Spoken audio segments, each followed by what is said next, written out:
Hey guys, Marcus here, and I got my deck for the PTQ. I considered a lot of decks, and I tested a bit. And the deck I was actually gonna run is Patrick Chapin's Grixis list, and I really liked it, but I decided it just wasn't gonna win me the PTQ. I figured I was gonna at least pick up at least 2 losses or 3 possibly, and that definitely isn't enough to win the PTQ.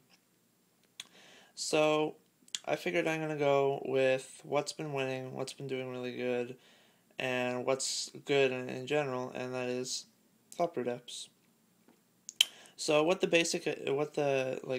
you don't know what the deck is, it's using Thopter Foundry, which is sacrifice a non-token artifact, put a 1/1 blue Thopter artifact creature into play with flying, and you gain 1 life. You pay 1 mana to do that. And Sword of the Meek, which is it's an equipment, and its ability is whenever a 1/1 creature comes into play under your control, you can turn Sword of the Meek from the graveyard to play, and then attach to that creature. So what the combo is you pay what one of the combos is you can pay 1 mana and sacrifice Sword of the Meek to put a 1/1 Thopter token into play, and you gain 1 life. And when the Thopter comes into play, Sword of the Meek comes back. So basically, for every mana you pay, you gain 1 life, and you get a 1/1 token. It's pretty good. It's very devastating. It just wins on its own. I mean, you just play these two, and you really don't have to play any other spells unless you really have to. And it threatens to kill your opponent in basically about 2 or 3 turns, depending on how much mana you have. And the secondary combo, I guess this would be the main combo, but I usually win with the other combo, is Vampire Hexmage, which is sacrifice Vampire Hexmage, remove all counters from your target permanent. It's 2 mana, 2/1 at first strike. And Dark Depths, which is a land from Cold Snap, and what it basically does is when it has no counters on it, you sacrifice it, and if you sacrifice Dark Depths, you can put an indestructible legendary 20/20 into play with flying. So you use Vampire Hexmage, and you use its ability, and you get rid of all the tokens of Dark Depths, and Dark Depths becomes a 20/20 with flying. So it's pretty hard to get rid of, and that can be done on the second turn with Urborg. So you turn 1, play Urborg, and then turn 2, you play Dark Depths, and then you play Vampire Hexmage, because Urborg allows Dark Depths to produce a mana. And then you sacrifice Vampire Hexmage, targeting Dark Depths, and Dark Depths comes out.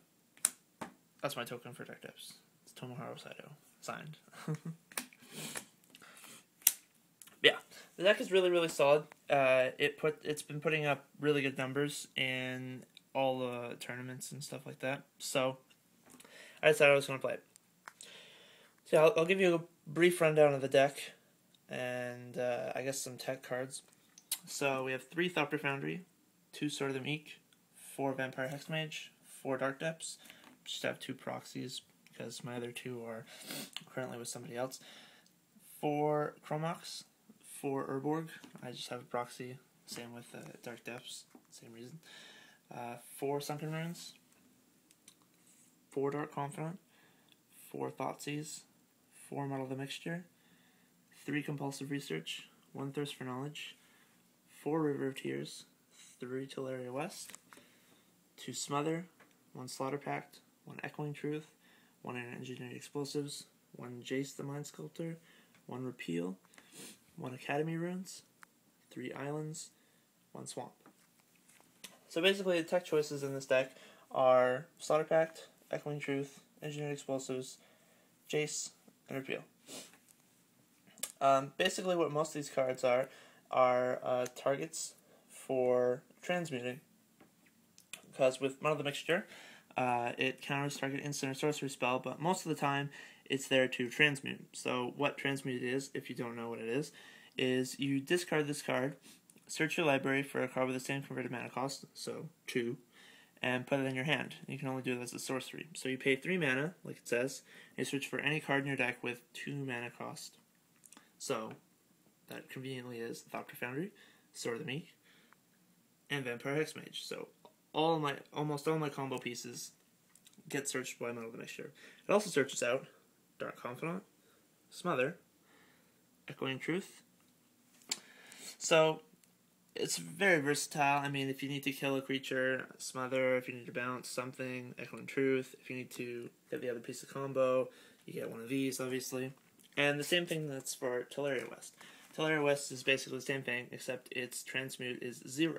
So it searches for Slaughter Pact, Engineered Explosives, and Dark Depths. It also searches for Chrome Mox, which doesn't really come up that often, but it sometimes does. So yeah, that's basically it for tech choices. I mean, I guess you can say that Jace is the tech choice, but most of the Thopter types decks now are playing it, because it's absolutely ridiculous in the mirror match and other matches. I probably should be playing 2, but I feel 1 is good right now because I expect a lot of Zoo in the metagame in Seattle. And Jace is kind of slow in the Zoo matchup. You really need something immediately. You really want to smother their guys and then just kill them with Thopter Foundry and Sword of the Meek. But yeah, that's about it. It's a really solid deck. It's pretty expensive. I mean, Dark Depths alone is going for upwards to $30. And, I mean, Thoughtseizes are like 10, Confidants are about the same. Jace is really expensive, probably about $40. So the deck can be pretty expensive after a while.